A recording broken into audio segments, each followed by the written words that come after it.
yourself to sleep. They say it's possible. Some 40 million Americans suffer from insomnia. Every year we spend more than $2 billion, that's with a B, on prescription drugs and other sleep aids. A third of U.S. adults report that they do not get the recommended 7 or more hours of sleep per night. If you're not getting an adequate amount of sleep each night, you are at risk for developing certain chronic diseases and conditions, including type 2 diabetes, heart disease, obesity, and depression. Sleep is crucial to your overall health and well-being. Sleep is the fundamental layer of mental and physical health.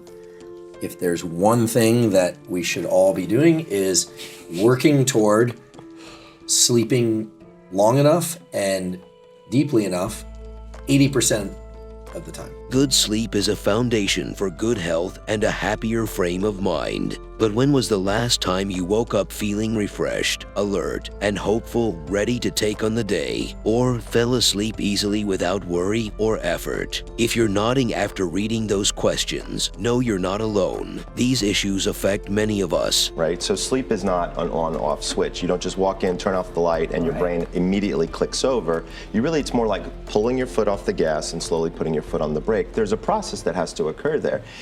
We need to sleep enough. Now, what's enough sleep?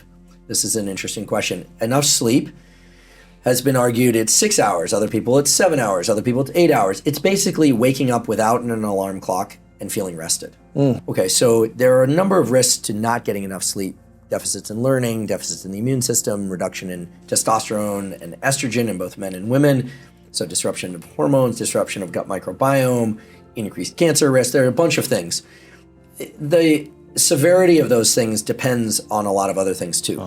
Prior health, other health conditions, context, age, occupation. If you're not getting enough sleep and you're a high-rise construction worker, it's different than if you're an office worker. Okay. According to research, almost a third of us drag ourselves out of bed in the morning because we haven't gotten enough good quality sleep at night, which means we're not feeling as great as we could be during the day. To feel your best during the day, you need to sleep well at night. Unfortunately, there's no magic wand you can wave to make that happen. There's a danger here. We know that sort of social jet lag, binging at the weekend, short sleeping during the week, is associated not necessarily with a shorter life, but it's associated with a far less healthy life. You're far more likely to suffer from diabetes, to be obese, to have poor cardiovascular health and have cardiovascular outcomes.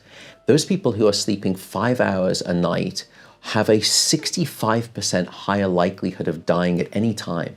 However, if you get another group of people who are short sleeping, maybe just 5 or 6 hours a night during the week, but then sleep a little longer at the weekend, you can actually reduce some of that mortality risk. And if you look at that study, even though some people were trying to sleep back at the weekend some of that which they'd lost during the week, they were almost twice as likely to report being in very poor health relative to people who consistently get good 7 to 9 hours of sleep every day, both during the week and the weekend. So the recommendation right now is to get consistent sleep, whether it's the weekend or the weekday. Keep doing that consistently. Unfortunately, sleep is not like a credit system, not that you would wish for, unfortunately. I can tell you that the majority of people who are having sleep problems are doing something in their everyday lifestyle that they do not realize is impacting their ability to sleep at night. If you're not prioritizing sleep, you're probably not getting enough. It's just infinite distractions, right? We all know that feeling where we're still sat up late watching more and more content. A no tech 90, try and have 90 minutes before bed with no tech, right? But the counterintuitive one is get outside in the morning, right? A lot of people don't realize that these daily rhythms are set by light, right? In order to sleep at night, okay, you need a differential between your maximum light exposure and your minimum light exposure. Getting sunlight in your eyes first thing in the morning is absolutely vital to mental and physical health. It is perhaps the most important thing that any and all of us can and should do in order to promote metabolic well-being, promote the positive functioning of your hormone system, get your mental health steering in the right direction. Do after I wake up, getting into a mode of forward ambulation and especially experiencing visual flow has a powerful effect on the nervous system.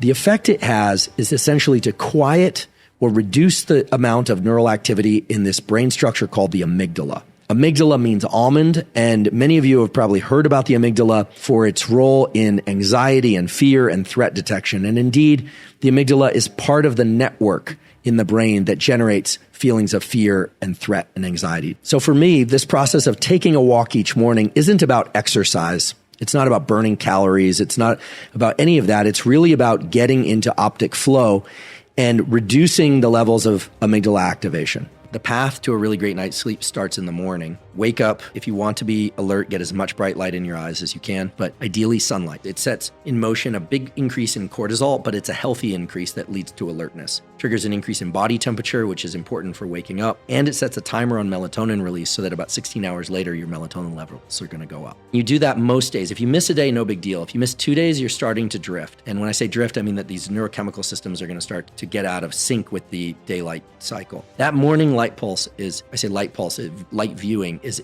immensely important. A drift in cortisol peak toward the later day is a signature of depression and waking up at 3, 4 in the morning and not being able to fall back asleep. However, I do think there are a few things that people should do every single day if possible. And those are get morning sunlight and to try and get sleep on a regular basis. And of course, some of the greatest of things in life happen after 10 p.m., and some of those even involve sleepless nights of various kinds. I certainly don't want to discourage people for enjoying life, because that's certainly one of the main things that we should all be pursuing, is to enjoy life. If you happen to stay up late, it's still best to get up at your regular wake-up time. It's a very simple solution to a problem that a lot of people have, which is they stay up till 2 or 3 in the morning, and then they tend to sleep late, and then it tends to disrupt their rhythm.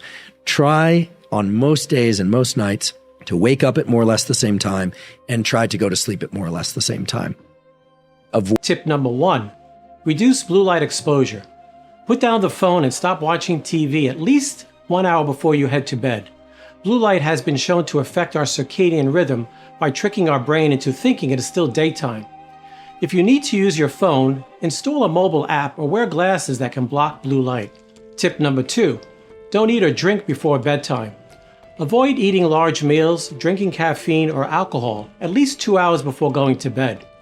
If you are sensitive to caffeine or have trouble sleeping, it's best not to consume any caffeine after 3 p.m. Tip number 3, keep your bedroom cool, dark, and quiet. Cooler temperatures, around 70 degrees, are best for sleeping. I'm a big believer in any type of blue blocking glasses late at night. Don't eat 3 hours before bedtime. That's a big one. Dr. Dale Bredesen, who just did some groundbreaking studies here at UCLA, and which led to the book, The End of Alzheimer's, he is responsible for telling people who have Alzheimer's disease to have 3-hour window between their last meal and when they go to bed. If the food is past the initial digestive phases and moving into the small intestine and soon the large intestine, which is what happens within that 3-hour window, right, your body is now on coast. It's not working as hard. You could get into deep sleep. In fact, if I have a meal late at night for whatever reason, I don't get into the deep sleep that I normally do. Yeah. In fact, my heart rate never goes down into the 40s. It stays up high all night long. That's really interesting. Well, this leads to heart attacks. You know, older people who are not in good shape, they have big meals, they go to bed, they die in their sleep because your heart needs that rest at night. It needs to slow the hell down. If you enjoy videos like this, make sure to click the bell icon and subscribe to our channel. What are your thoughts on this? Let us know in the comments below, and we'll see you next time on the channel. Bye.